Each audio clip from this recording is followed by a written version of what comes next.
இன்றே டவுன்லோட் செய்து உங்கள் ஃபேவரட் ஷோக்களை என்ஜாய் பண்ணுங்க. என்ன சார் இன்னும் நிக்கிறீங்க? போங்க சார், போங்க போங்க. அடியே இங்க பாரு, எனக்கு வர கோவத்துக்கு என்ன பண்ணுவேன்னு எனக்கே தெரியாது. இதுவும் ரெகுலரா வர டயலாக்ல ஒண்ணுதான். ஐயோ கொஞ்சம் நிறுத்துங்க. என்ன நடக்குதுங்க? அதெல்லாம் ஒண்ணு இல்ல இந்து. அது ஒண்ணும் இல்லக்கா, சிம்பிள். பூமி இவனை காதலிக்கிறான்ற கற்பனையில இவன் இருக்கான். பூமி எல்லாரையும் சாப்பிடவான்னு கூப்பிட்டான்னு வச்சுக்கோ. ஆனா இவனுக்கு மட்டும் இவனுக்காகவே தான் கையால சமைச்சு வச்சான்னு நினைச்சுப்பான்.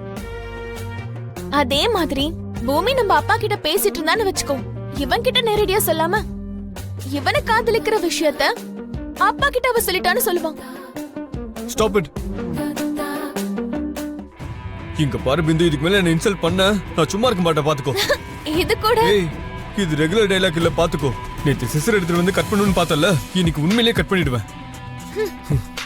அம்மா இப்ப என்ன, பூமி என்ன லவ் பண்றான்னு ப்ரூவ் பண்ணணும், அவ்வளவுதானே? நீ எப்படி ப்ரூவ் பண்ண சொல்றியோ அப்படியே பண்ற, அதுக்கு நான் ரெடி. நீ என்னமோ கற்பனன்ற, இவன் என்னன்னா சேலஞ்சுன்னு சொல்றான். சொல்லுடி, எனக்கு ஒரு கிளாரிட்டி கிடைக்கும். சொல்ற.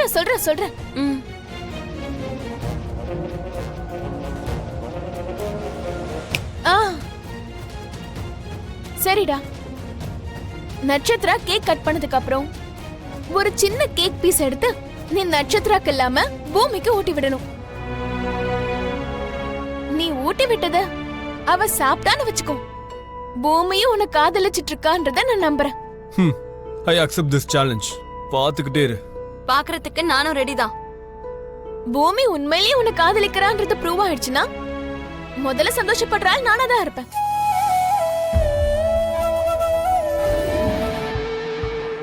மாமா, ஏதாவது ஒண்ணு பண்ணுங்க. எனக்கு ரொம்ப டென்ஷனா இருக்கு. எனக்கும் டென்ஷனா தான் இருக்கு. என்ன பண்றதுன்னு ஒண்ணும் புரியல. இட்ஸ் ஓகே சார், பரவாயில்ல. இன்னைக்கு நீ நானும் ஈக்குவலியா? உனக்கு எந்த அளவுக்கு இம்பார்ட்டன்ஸ் இருக்கோ அதே அளவுக்கு தான் எனக்கும் இருக்கும்.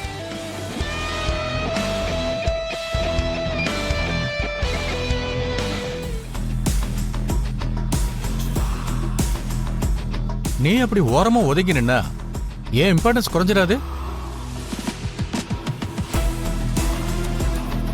ஓ, ஹோஸ்ட் கூப்பிடலன்னு பாக்குறியா?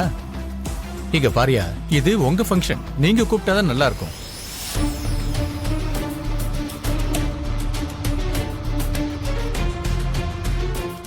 ககன் வாங்க.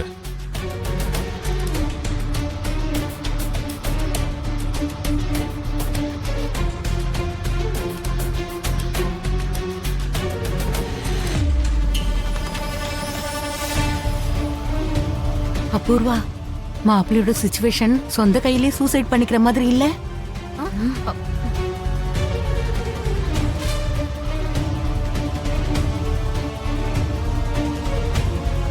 ஏன் அப்படி நர்வஸா இருக்க?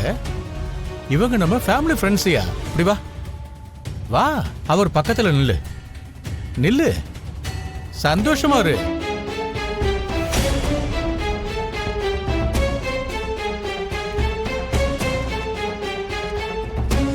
நீங்க கண்டிப்பா வரணும் மினிஸ்டர் சார்னு சொல்லி ஒரு முறைக்கு 10 முறை போன் பண்ணி மினிஸ்டரை இங்க வர வச்ச. இங்க வந்திருக்கிறது மினிஸ்டர் மாதிரி இல்ல, உங்க புருஷன் பொண்டாட்டி 2 பேருக்கும் ஏமா மாதிரி வந்திருக்கான்.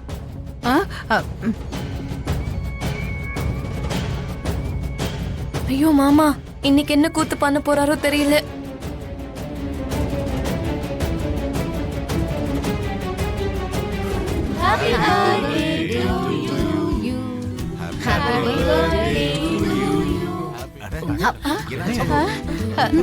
என்ன திடீர்னு கரண்ட் போயிடுச்சு?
பாத்தியம்மா உன் பொண்ணு வெக்கப்பட்டுக்கிட்டே கேக் எப்படி சாப்பிட்டுட்டு இருக்கான்னு இத கண்டிப்பா அவன் தான் ஊட்டி விட்டுருக்கணும்.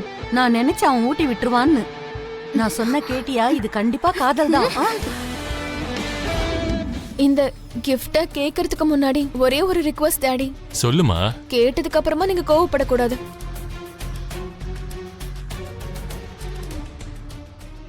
கேளுமா, இந்த நல்ல நாள்ல உங்க அப்பா கோவப்பட மாட்டாரு. கேக்குறது எவ்வளவு கஷ்டமா இருந்தாலும் நீங்க கொடுத்துதான் ஆகணும். டேடிய ரொம்ப நல்லா லாக் பண்றா. சித்தி, நான் ஏற்கனவே டென்ஷன்ல இருக்கேன். அதை இன்னும் அதிகப்படுத்தாத. நான் வாக்கு கொடுத்தா அதை காப்பாத்துவேன்னு தெரியும்ல. எதுக்கு மறுபடியும் மறுபடியும் அதையே சொல்லிட்டு இருக்கேம்மா? கேளு.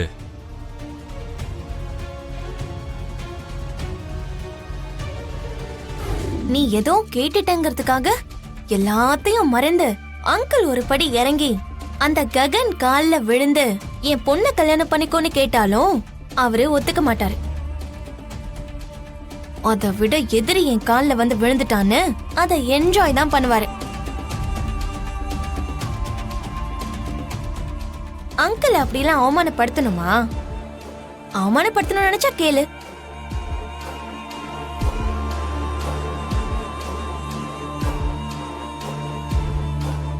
பேபி, யாருமா? Friend daddy. சரி, ஏதோ கேக்குறேன்னு சொன்னல, கேளுமா.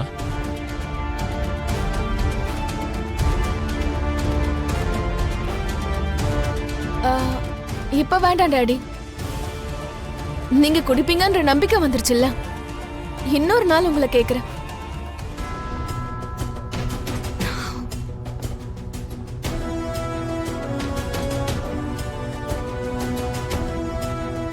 சரி, உன் இஷ்டமா. மீரா, அண்ணா, அபூர்வா, எல்லாருக்கும் கேக் கட் பண்ணி கொடுங்க. சரிங்க அண்ணா. சரிங்க மாமா.